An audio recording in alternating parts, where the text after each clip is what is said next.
दोस्तों, मैं हूं अंग्रेज। मैं जा रहा हूं भारत पे कब्जा करने। पहले मैं वहां के राजाओं के तलवे चाटूंगा, फिर फूट डालो और राज करूंगा।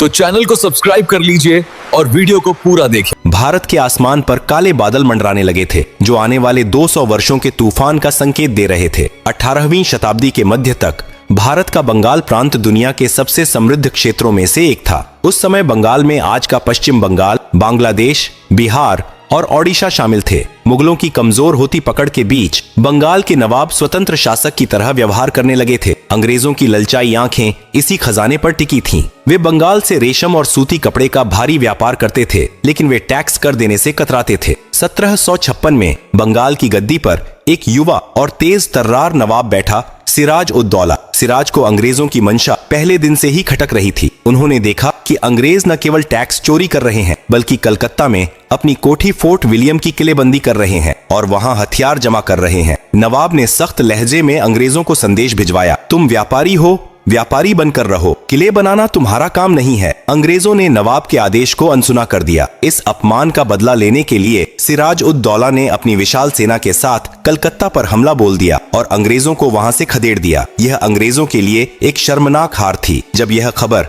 मद्रास में बैठे ब्रिटिश अधिकारी रॉबर्ट क्लाइव तक पहुंची तो वह तिलमिला उठा। क्लाइव एक धूर्त और क्रूर सेनापति था। वह समझ गया था कि सीधी लड़ाई में सिराज की विशाल सेना को हराना नामुमकिन है, इसलिए उसने वह रास्ता चुना जिसमें अंग्रेज माहिर थे षड्यंत्र और धोखा। क्लाइव अपनी सेना लेकर बंगाल पहुंचा, लेकिन उसने तलवार चलाने से पहले नवाब के दरबार में गद्दारों को ढूंढना शुरू किया। उसे शिकार मिल गया मीर जाफर। मीर जाफर नवाब सिराज उद दौला का सेनापति था, लेकिन उसके दिल में नवाब बनने की हसरत थी। रॉबर्ट क्लाइव ने मीर जाफर के साथ एक गुप्त समझौता किया, तुम युद्ध के मैदान में अपनी सेना को लड़ने से रोक दो, हम सिराज को हरा देंगे और इनाम में तुम्हें बंगाल का नवाब बना देंगे। सौदा पक्का हो गया। भारत की गुलामी के दस्तावेज पर हस्ताक्षर हो चुके थे। तारीख थी 23 जून 1757। नदिया जिले के प्लासी के मैदान में दोनों सेनाएं आमने सामने थीं। एक तरफ सिराज उद दौला की 50,000 सैनिकों की विशाल फौज थी और दूसरी तरफ रॉबर्ट क्लाइव के पास मात्र 3,000 सैनिक थे।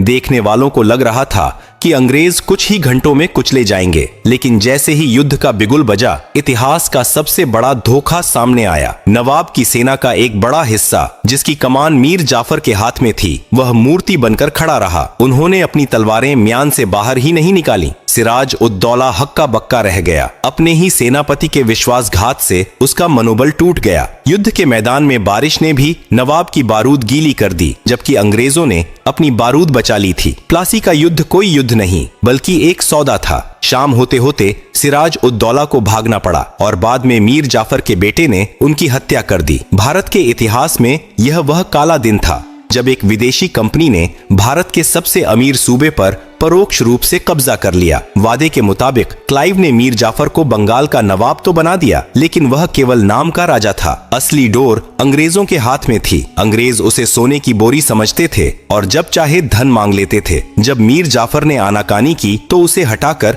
उसके दामाद मीर कासिम को नवाब बना दिया गया, लेकिन मीर कासिम स्वाभिमानी निकला। उसने अंग्रेजों की लूट पर रोक लगाने की कोशिश की और अपनी राजधानी मुंगेर ले गया। नतीजतन 1764 में बक्सर का युद्ध हुआ। इस बार मुकाबला कड़ा था। मीर कासिम ने अवध के नवाब और मुगल बादशाह शाह आलम द्वितीय के साथ मिलकर अंग्रेजों को चुनौती दी, लेकिन ब्रिटिश सेना का अनुशासन और आधुनिक हथियार उन पर भारी पड़े। बक्सर की जीत प्लासी से भी ज्यादा महत्वपूर्ण थी। 1765 में इलाहाबाद की संधि हुई, जिसने अंग्रेजों को बंगाल, बिहार और ओडिशा की दीवानी दिला दी। इसका मतलब था कि अब इन राज्यों से राजस्व वसूलने का कानूनी अधिकार ईस्ट इंडिया कंपनी का हो गया। अब उन्हें व्यापार के लिए ब्रिटेन से सोना लाने की जरूरत नहीं थी। वे भारत के पैसे से ही भारत का सामान खरीदते और मुनाफा कमाते। यहीं से कंपनी का असली राज्य शुरू हुआ। बंगाल पर कब्जा करने के बाद अंग्रेजों की भूख बढ़ गई। अब उनकी नजर मैसूर, मराठा और पंजाब जैसे शक्तिशाली राज्यों पर थी। मैसूर में टीपू सुल्तान जैसे शेर ने